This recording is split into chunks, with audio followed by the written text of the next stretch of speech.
I'm Casey Wilson, owner of Roseville Strength and Conditioning in beautiful Roseville, California, and one of your co-hosts of the Do or Do Not podcast. And This is Brad Erie coming at you semi-live. So Brad and I started doing this podcast because I am his trainer, and we Yes. became friends, and I helped him lose over 90 pounds. 98 I'm at right now. I need to lose about 3 more pounds before I hit the 100, and then you'll be my, did I say 7th or 8th? 7th. Yeah. Could be 8. I don't remember. That's up to you. Yeah. So anyway, I'm coming for you, Jeremy. I got to lose 104. Yeah. Well, I don't know. That's a lot. I got to get under 200 pounds. I got to get like 196. There you go. So we met from that background. So Brad, it's really nice whenever we're doing more of a fitness talk today than some of the other stuff we've been doing lately. We've started off doing a lot of fitness, and then lately we've been doing other things. So I wanted to kind of have a podcast where I discuss some of the stuff that people have been asking me lately. And so I figure if they're asking those questions, you might be asking those questions too. So, and then Brad gives his perspective a lot of times as a client, as somebody who's been through the training, and can give a little feedback on that too. So lately I've had a lot of different questions. Some of them have been nutrition based, but as far as workout based, I have a lot of people that are asking me questions about, hey, my friend or my husband has been doing this workout. Like one of my clients brought in a sheet of paper that is his workout that he wrote out. She's like, is this good? And then I go through and look at it and I go, well, this exercise I'm not a fan of. I don't think it's productive. He should do this instead. Or, if he's going to do this, he should do that. And then also he was just like, I'm doing 10 reps of this. And I'm like, well, what weight? Is he tired when he gets done doing those 10 reps? Because is he challenging his body? Is he forcing adaptation when he's doing those 10 reps? And the answer is no. And also the answer is, what is his goal? Yeah. If he's wanting to get yoked, probably needs to do a little heavier weight and do like 6 to 8 reps and reach when he reaches failure. If he's looking just for general fitness, which is what he was, he should probably do more like 15 to 18. So lighten the weight or keep that weight and don't stop at 10. Keep going until you go, oh, my biomechanics are breaking down, meaning I can't do this exercise safely anymore. And if you don't have a partner to help you do a forced rep or something, then that's it. So I always thought that, like, if I could lift it 10 times, then I'm not lifting enough. Like, I try to get between 6 to 8 before I'm like, I'm gassed. Yeah, and that's a little heavy. That's more bodybuilding. Yeah. And, which, clearly, for those watching, it's paying off. Yes. Like it's okay. So sorry, I had to do it for the ladies. For more the clicks. Of a real hypertrophy, mean guys who are like, let's say you're trying to get yoked, you're trying to build up muscle, you want to look buff, you want to get big, you want to do a bodybuilding show. You're doing heavyweight to where you're reaching failure 6 to 8 reps. You may be doing 1 rep maxes once a week, or doing different things. There's power lifters have different routines. Endurance athletes, then there's combo athletes like CrossFit athletes. Hybrid athletes that are doing weight training and cardiovascular. That's a combination you should be doing, is some type of cardiovascular training and weight training. You shouldn't just do one or the other. Because let me tell you, I've never met a fit bodybuilder. Yeah. There's any professional bodybuilder says they can go out and run a 7-minute mile even. No. Sorry, you ain't doing it. I've never met, like not even pro bodybuilders, but guys at the gym that were trainers. Yeah. That were buffed, yoked, and all they did is lift weights.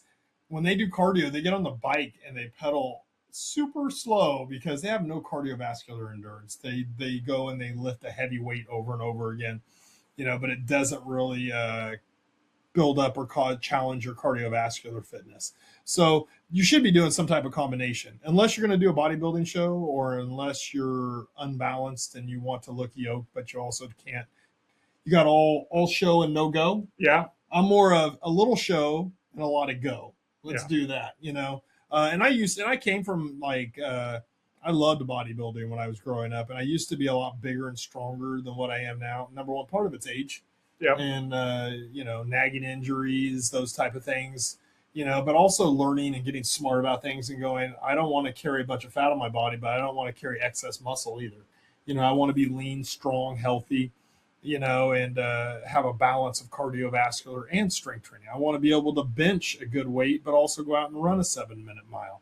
And 7-minute miles, just kind of like when you get up into your 40s, 50s, 60s, are there outliers that are still doing 5-minute miles? Sure, that love to run. I don't love to run, but I should be able to go out and do a 7-minute mile if I had to. I mean, I can quickly pound out a 13-minute mile, no problem. No doubt about that. No doubt. Brad could probably punch out a 9-minute mile Yeah, if he had to. if I had to. Yeah. But I go for more endurance. Like I can go rip a 10K tomorrow. We're both 53 years old, and even Yeah. though I'm a trainer, and yes, I lifted, and yeah, I came in yesterday morning and worked out. I'll Hurt my feelings. I'll work out today, and I got a decent, physique, but also I'm not Humble trying. brag. I don't walk around with my shirt off all the time. I don't really care about the appearance as much as I want to look like a trainer, because that's Yeah. what I am. But I'm not training for anything right now. I don't have a race coming up. I don't have a bodybuilding competition coming up. So when I get into what rep zone should be, it's all about your goal. So if Yeah. your goal is to be healthy, fit, you shouldn't be doing just 10 reps. You should probably do more like 15 reps. And when you hit 15, you should be reaching failure, meaning the weight's Yeah. at a weight that's causing adaptation, meaning the first 10 reps weren't that hard. And in those last 5, man, they started getting hard. And I started struggling. That is what you want. You want to be struggling and forcing your body to adapt to the workout and the weights that you're doing. So don't go in and I'm going to do the chest press machine at Planet Fitness at 30 pounds for 10 reps. And you get done with your 10th one and you could have done 10 more. You're not really doing anything for your body. You're being active, but you're probably not going to really build any muscle on your body because you're not challenging your body. It might work good for 1 month, and then the second month your body won't change at all because it'll go, well, I'm used to doing this. You have to constantly be pushing the envelope and forcing your body. Doesn't mean you have to push the envelope like you did, when you got in really good shape. No, to maintain fitness, you can usually back off a little bit, which is what phase I'm in right now. I work out hard, but I don't work out like I got a race coming up. And I really am starting to go, I don't know about doing any more Hyroxes or Decas or Spartans. And I definitely am not into doing a powerlifting competition. I'm not built for that. I'm tall and long, but can I lift weights? Yeah. And I will always lift weights and I will always do cardio because when I'm 80, I want to be fit and healthy like a lot of these unfit people when they're 60. I want to be that way when I'm 80. I want to be able to go out and do stuff with my great-grandchildren. Yeah. So that's my goal. And the number one thing that prevents that, you got a lot of disease. So nutrition, I will say, is the number one thing. Yeah. Medication and nutrition, our Western medicine and our diets is number one. Number two is people don't weight train. Doctors tell people go for a walk. That's great workout. No, it's not. It's activity level. It's not even a workout. When you first start doing it, it can be a workout. After a month of doing it consistently, it's not a workout anymore. Your body adapts. If you go a little farther and then start jogging a little bit in between, you're going to keep that adaptation. But you're not building muscle mass. You got to do squats. You got to do deadlifts. If you can't do deadlifts, you're doing donkey kicks, hip thrusts, stuff like that. Using bands to do motions. That helps with like bone density too, right? So- Like keeps your bones solid. Well, thanks for that, bro. I'm glad you're paying attention.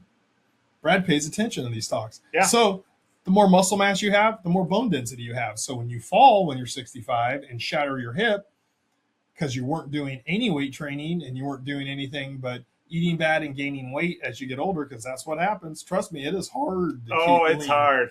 I never really struggled with it at all until I hit 52 because Yeah. I've always eaten pretty healthy. I'll eat some sweets and stuff here and there, but I've been a pretty healthy eater. And I noticed when I was 52, my workouts started slowly. Like I was struggling to do stuff that I was doing before. Preach. And I was sore longer. And I just really noticed it was about a year and a few months ago. Right. I just started really noticing when I trained for a DecaFit, I hurt my hip, took months for it to heal. I ended up finding out that I had torn some muscles in the hip and they had healed, but it was very scar tissue in there. Yeah. And it just takes forever to heal those things. And so I've gotten to the point where I'm like, I would rather keep working out and not push myself to the level of I might injure myself. Because as you get older, you're more likely to have injuries and damage. You already have a lot of scar tissue. You already have a lot of past problems. You fell off that bike when you were 12 years old and hurt your elbow. Well, it didn't hurt for quite a while, and then all of a sudden it started hurting again. As you got older, you go, "What is wrong with this Amazing how arm?" quick But that you kind of forgot, comes but you up on forgot you. about the fact that Yeah. you have a little bone deformation in there. You lost muscle mass now. You got a little weaker, and now Let me that area started rubbing. Preach it, man, because There's just so many little things that it can happen. happens fast. Yeah. It So as you happens age, fast. those things happen. So when you get down to working out, you got to do weight training. It doesn't even have to be heavy weights. If you start doing, let's say you haven't done any squats. Yeah. And I give you, and I tell you, all right, here's the best thing you can do. Go for your walk. Great. And then find a bench or a low sitting seat, depending how tall you are. And you sit down and stand up 50 times. 50? Yeah. Sit down and stand up 50 times. It doesn't have to be super fast. You can do it. Sit down. When you get tired, take a little break and then do it again.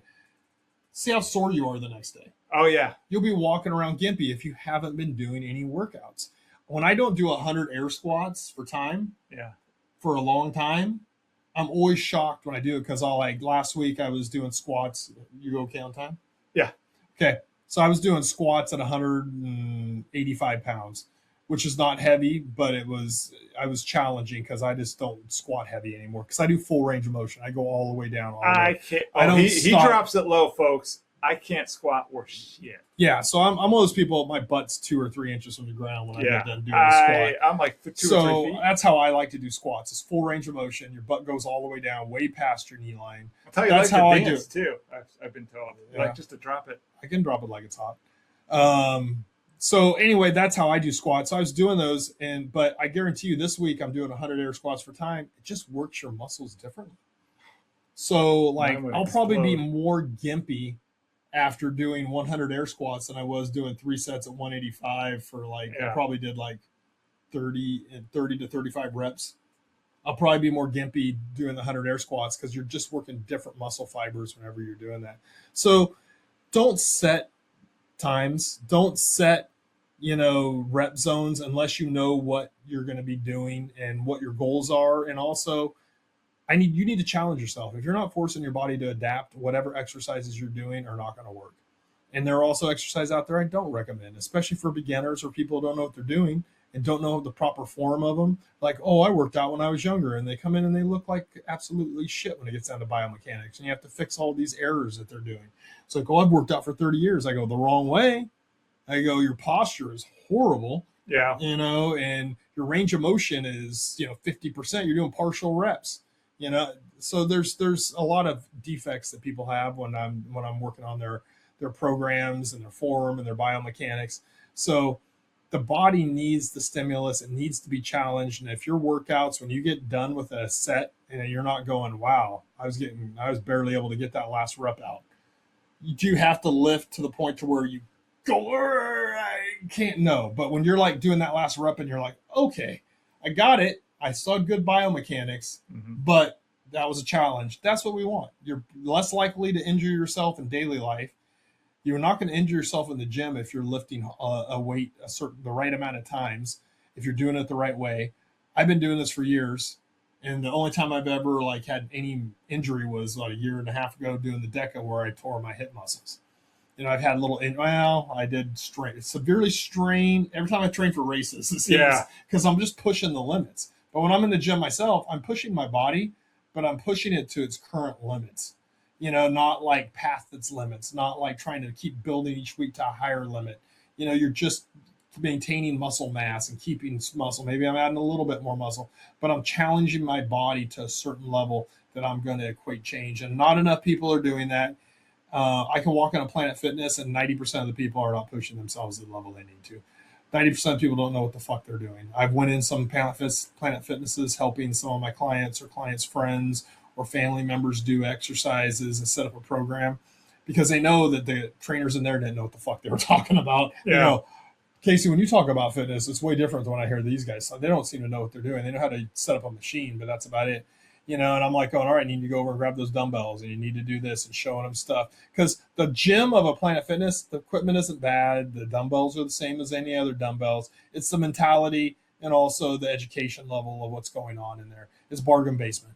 So if you're going in there in their mentality of no lunkheads and don't make noise on the floor, that's a horrible mentality for fitness. If somebody needs to grunt to do an exercise, great. Do you need a guy screaming on the floor doing a rep? No, I do agree. I used to bother me a lot at 24 Hour Fitness when a guy was just trying to draw attention to himself by making a loud noise. Look at all the weight that I'm lifting. Great. If you want to lift that weight, and I do make some grunts and growls when I'm lifting really hard, but the people are really close to me to be able to hear it. But the people in a 35,000 square foot gym shouldn't be able to hear shouldn't be able to hit it on the other side, and those are just people trying to draw attention to themselves. So there's a balance that has to happen. One is severely over here and one is severely over here. Let's meet in the middle. So in general, you got to be challenging yourself. Doing 10 reps of something doesn't make it a good workout. Especially if the weight isn't challenging you and things aren't challenging the way you're doing it. And I get a lot of those questions. I got a lot of nutrition ones, but we don't really have time to get into it today. But we're going to do some more fitness podcasts coming up, discussing nutrition, discussing if your goal is this is what you need to be doing. So we're going to do some of those coming up in the next month and a half. Good. Because Brad has to get out of here and we can't talk about it anymore because I can sit and talk about fitness all day. Yes, you can. Well, this is what you do for a living, and you're good at it. Yeah, so keep an eye out for upcoming podcasts. We're going to do we just did a live, and now we're doing this one. This will come out probably early next week. Yeah. Something like that. Maybe over the weekend, Brad will put it out when he gets it edited. He's not used to editing anymore. I know. It's been a while. We've done like 5 or 6 lives in a row, which we're still have not perfected. But with that being said, we'll be doing some fitness ones coming up. We're doing one on July 30th. Yep. For Spider-Man. Spider-Man! So we will watch the movie on Thursday night, the day it comes out. And then we will go live. We will immediately come back here and do about a 30-minute breakdown, and we'll rate the movie, and we'll tell you how much we like it or we don't like it, or the good and the bad. Yep. Then we'll give it our kettlebell rating, and it'll be a lot of fun. And then we're probably going to do some top 10 list stuff. We haven't done those in a while, so we're probably going to do that too. Top 10 favorite G.I. Joes. That's good. Top 10 favorite 80s cartoon. Yeah. Top 10 favorite Sith. Oh, that's tough because I'm just learning about them. Yeah. I could give you my top 10 right now. I'm sure you could. Anyway, so that'll be coming up. We have a lot of fun doing these. We do them because they're fun. We don't do them because anybody pays us any money. Yet. Yeah. So anyway, keep tuned in, and we are also on Whatnot, so you can check us out at the Do It or Not podcast on Whatnot. We do auctions and sales in a podcast type format. Live shows, interact with the crowd. Yeah, a lot of interaction, a lot of chat interaction. So if you want to interact with us, Whatnot, get that app, look for the Do It or Not podcast, follow us, and then save our shows and come watch us. All right, that's it. All right, man. I'm going to hit end. I wish you plays us out. So you can't act like